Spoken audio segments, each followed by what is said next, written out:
I'm gonna be honest with you and get straight to the point.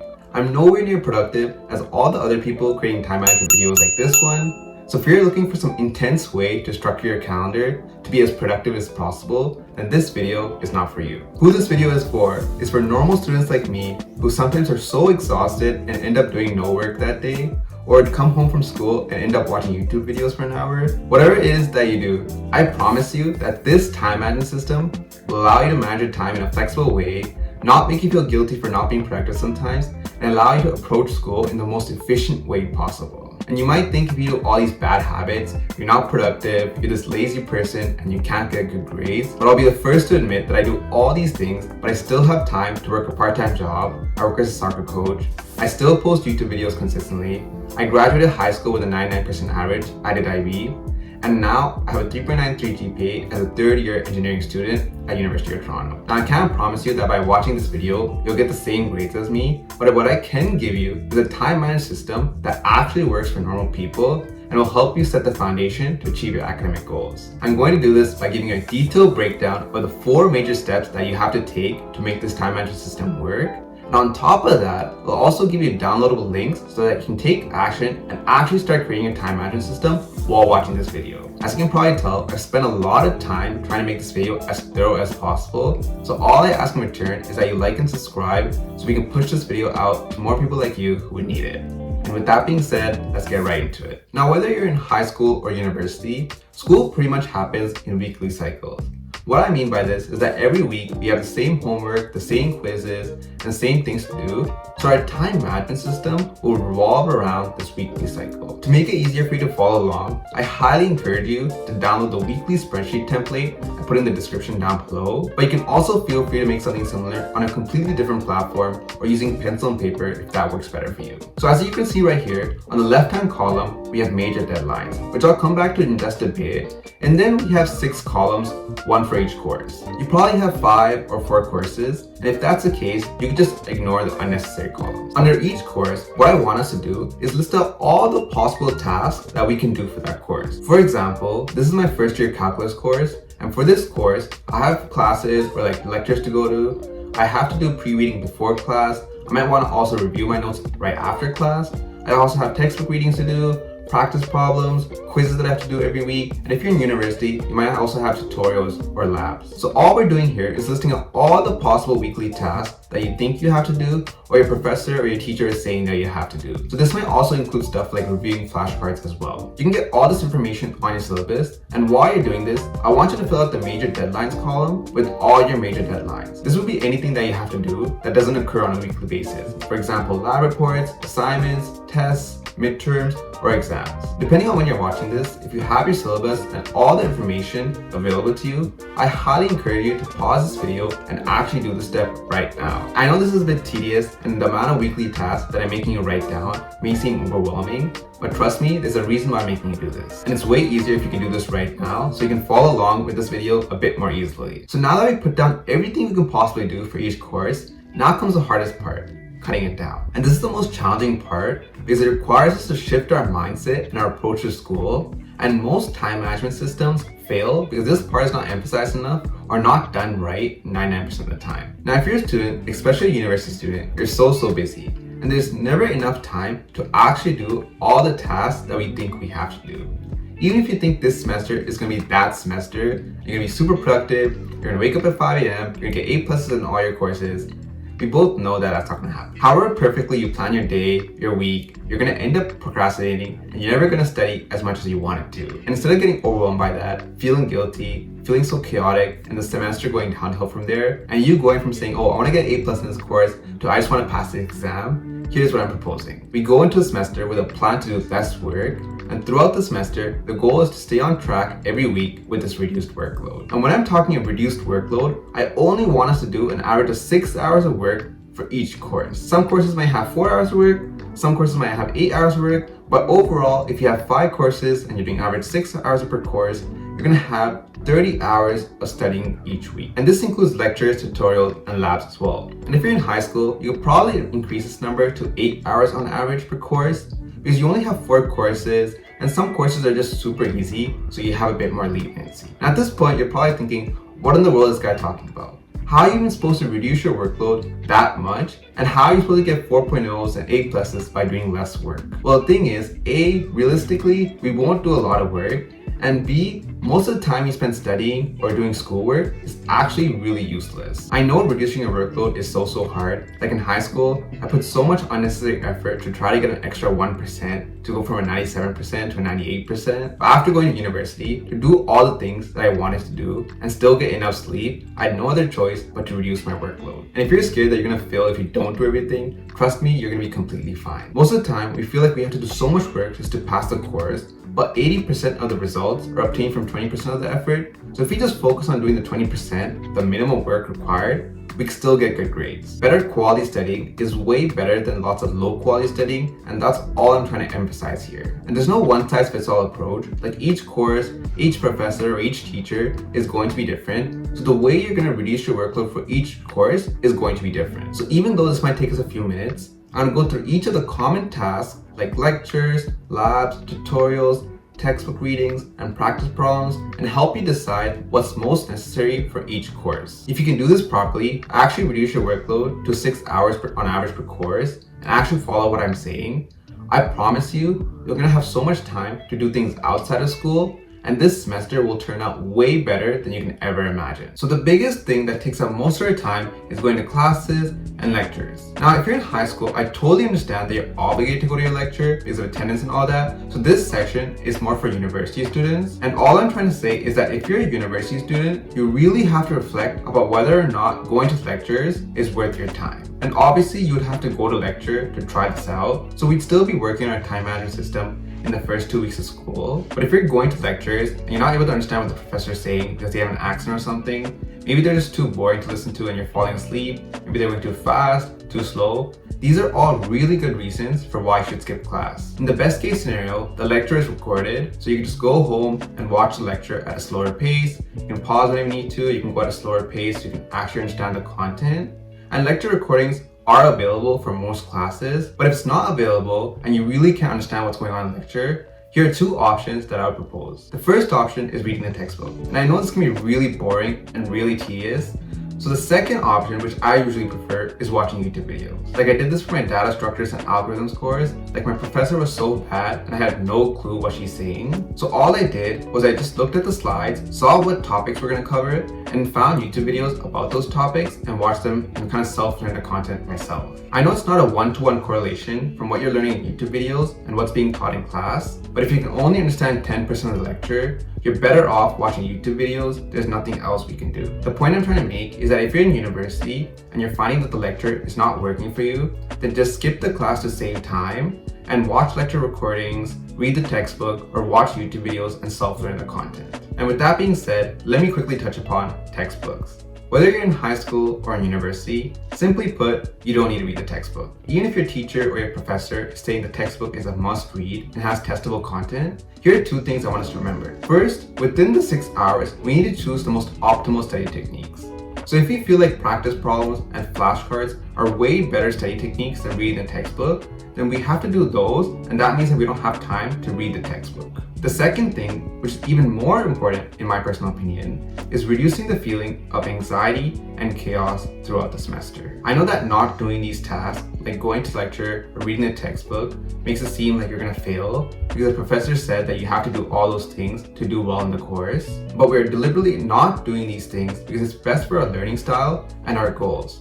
We are controlling our actions and thus the situation, rather than letting the situation control us. The last thing we want to do is overcommit to doing all these things and then feel anxious and chaotic when we fall behind. If we can build a system that reduces the possibility of falling behind as much as possible, makes it feel okay to do less work because that was the plan in the first place, I promise you, it'll make school way more relaxing and way less chaotic. So going back to textbooks, this means that most of the time, we're not going to be reading the textbook unless the textbook content is super duper important, or we're just skipping lecture, we're trying to learn the content ourselves using the textbook. Now moving on to something that I feel most of us should be doing is doing practice problems, using flashcards, or any other study technique to test yourself as much as possible with the content. And this is probably the best way to study because every time you make a mistake, you can quickly learn from that mistake, and this makes you better prepared for the exam. Obviously, this video is not about study techniques, so all I'm trying to say is that something like practice problems or flashcards should be included in your 6 hours per course, and it's probably going to take you about 2 to 3 hours per course. Now, if you're in university, you probably have labs and tutorials.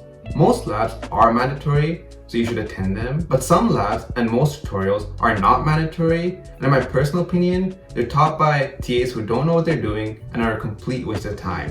So just skip them and use that time to do quality studying on your own. Now, if your course does have mandatory labs or tutorials, or like mandatory homework or quizzes like that, then these courses will be situations you might do more than 6 hours. Like if you have 3 hours of lectures and then 2-hour lab, and you have another 2 hours to do flashcards or practice problems, then you're already above 6 hours, and that's completely fine. Because some courses are going to go above 6 hours per week, other courses are going to be super easy, so you might even do less than 6 hours per week. Overall, the goal is just to have about 30 hours of quality studying scheduled for every week. So this brings us to the end of this section of the video about reducing your workload. So as a quick recap, all we did so far is we listed out all the possible tasks we can have for each course. Then we cut down these tasks to fit into the 6-hour rule if you're in university or 8 hours if you're in high school. After cutting down your tasks, I want you to be as detailed as you can with the tasks that you have left. Like I'm breaking each lecture into separate tasks, and in bold, I'm putting extra information like what day each lecture is on and when each task needs to be completed by. And I'm also adding stuff like print out my sheets for class. It just helps me keep myself organized, and I'm also listing out each task chronologically. And you would also want to make the major deadlines chronological as well by doing this. And each week, the high-level goal is to get through all the tasks that you've given yourself. If you're going to use a spreadsheet, then you can just easily check off the boxes, or if you're using paper and pencil, then you can cross off each task. Every time you complete a task, you check off the box, and this gives you a sense of accomplishment, and this will give you the momentum to keep going and keep finishing all the tasks that you have for the week. And after you're done 1 week worth of stuff, you just come back, uncheck all the boxes, and then you'd go again next week. Just make sure to keep an eye out for major deadlines to see if there's any midterms or assignments that you have to start studying for, working on right now. Now that being said, 30 hours is actually not that much studying per week. Like that's 6 hours per day, 5 days a week, and this includes lectures, tutorials, labs as well. This means that during weeks that you have a big test, midterms, exams, maybe huge assignments, you would want to use that extra time to work more on those other stuff. For example, say you have a midterm this week and you spend 10 extra hours studying, that still means you're only studying 40 hours this week, which is realistic, and a workload I'm confident that we can stick to. Now this is all great, but for most of us, we just need a bit more structure. Like I totally understand that just waking up and trying to figure out which task you're going to do can be overwhelming in itself. So in the second half of this video, I'm going to explain how we can take this weekly spreadsheet and make it into daily schedules to help us get work done. And don't worry, I'm not going to tell you to make something that looks like this. What I am going to do is help you make realistic, flexible daily schedules. And before I get into the last 2 steps of the time management system, if you haven't done so already, I'd really appreciate it if you can like and subscribe. So here's the thing about Google Calendars. I hate them, and for normal people like me, I just feel like it's a big mess ready to happen. Like you spend hours making this jam-packed, perfectly time-blocked, beautiful plan for this whole week, and the next day you wake up, you're following your schedule, and then all of a sudden your math homework takes way longer than expected. You start panicking, so you sit down, you try to move tasks to the next day. That takes you 30 minutes in itself, and you're way behind your schedule. So chaotic. You know what? Let's just go back to sleep. The only thing I like about Google Calendars is that I can send you reminders for like events or appointments or something like that.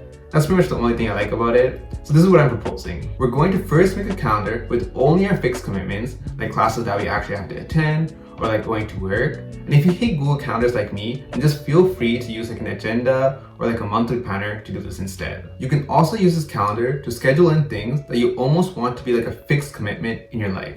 For example, exercising or spending time with family. If these events are reoccurring, like attending classes or going to work, then make sure to make it reoccurring on Google Calendar if you're using that, to make your life a bit more easier next week. And one more thing for university students, I just want to emphasize that if you just look at the course related stuff on your calendar and compare that to the timetable you got from your university, there should be way less classes on your calendar because we're skipping a good portion of our classes. The point of this calendar is not to be super packed with all these events to make it feel like we're some productive human beings. We need this empty space because this empty space is where we're going to do studying and take breaks. If you're finding that without even adding any time to study or take breaks, your calendar looks like this, you really have to try to get rid of some of these fixed commitments. If you can't do that due to your personal circumstances, like you have to work to support your family, then that's totally fine. You're just going to be working a bit harder than the rest of us. But if you're just doing a lot of extracurricular activities or just going to a lot of parties, I highly recommend that you say no to some of that stuff, because that way you can actually free up your schedule to study properly and have enough time to take breaks. You can't do everything in life, and there's no point in trying to, because we're not robots, so we have to say no to some stuff. Now that you have a calendar that shows all your fixed commitments for the next day, and you have a weekly spreadsheet that lists out all the tasks that you could do, you're ready to make your daily schedule. I highly recommend that you do this the night before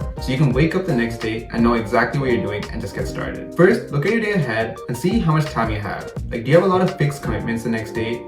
Or do you have a lot of white space, a lot of time for you to get some good work done? Now also take a look at your major deadlines and see if you have anything big coming up. Like if you have a midterm coming up in 3 days, we're probably going to spend a lot of time studying for that midterm, and we can do the other tasks after the midterm is over. On that note, I also made a video about a year ago about how you can prepare for midterms. I'll leave a link to that in the description down below, so make sure to check that out whenever you need it. So after assessing how much time you have for the next day, choose some of the tasks from the weekly spreadsheet to do the next day. Since the tasks are listed chronologically, you would look for the undone tasks at the top of each column.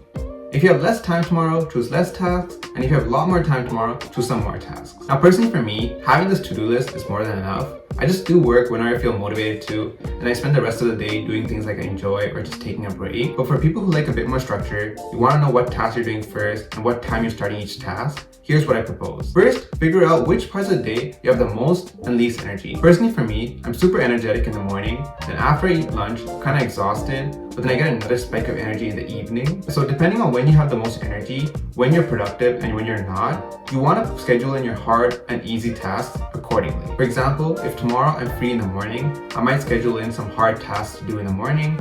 But if I'm busy in the morning and I'm only free in the afternoon, then I might just choose some easier tasks to do tomorrow because I know I'm going to have this energy. All I'm trying to say is match your energy level with the difficulty of the task, because when you have more energy, you'll be more motivated to do harder tasks. Now, if you find that this doesn't work for you, that you like doing small tasks in the morning to build some momentum, or you like getting the hard tasks out of the way first, that also works too. You kind of have to experiment to figure out what's best for you. Everyone's different. When it comes to time blocking, here's what I want us to keep in mind. We're really bad at estimating how long a task is going to take. Like we think it takes us 1 hour to do those math problems, and it ends up taking us 2 hours, but that reading that's supposed to take us 30 minutes takes up 1 hour instead. So try your best to estimate how long a task is going to take, and then what you want to do is multiply that by 1.5. So if you think math homework is going to take you 2 hours, you're going to multiply that by 1.5, so you're going to create a 3-hour time block in your day to do math homework. If you go in with the mindset that, oh, if I time block 3 hours, but I end up finishing in 2 hours, and I get to take a break,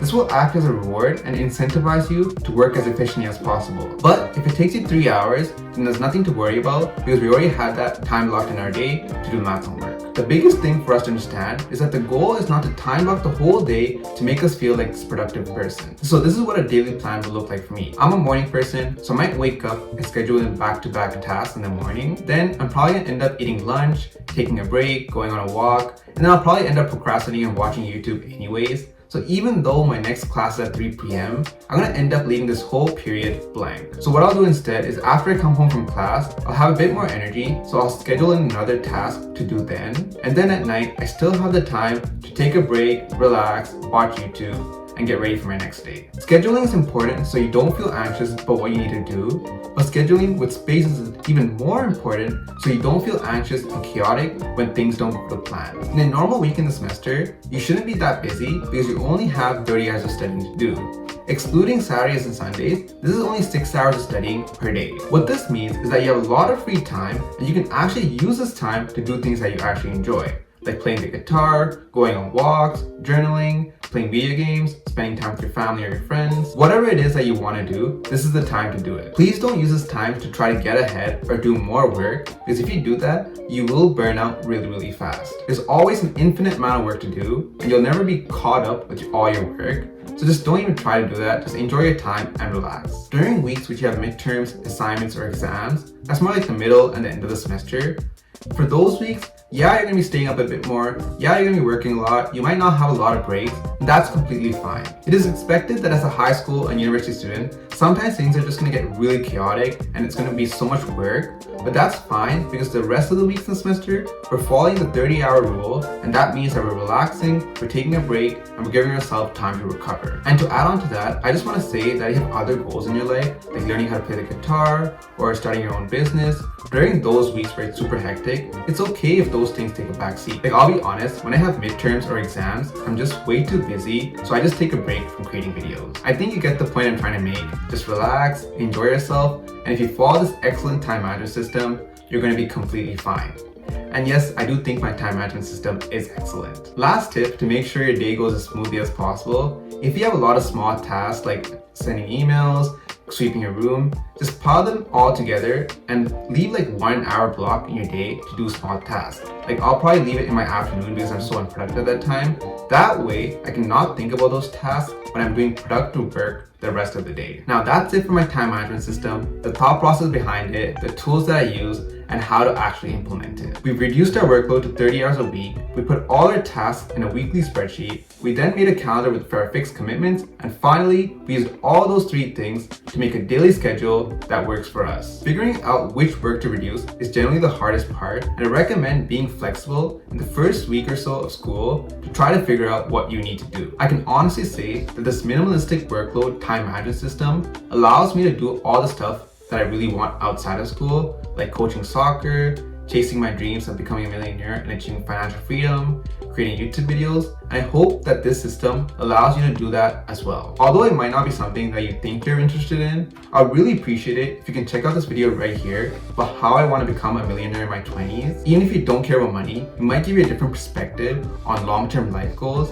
And I want to build a channel where I don't just talk about school, so I would appreciate all your support. And if you made it to the end, then thank you for watching, and I'll see you next time.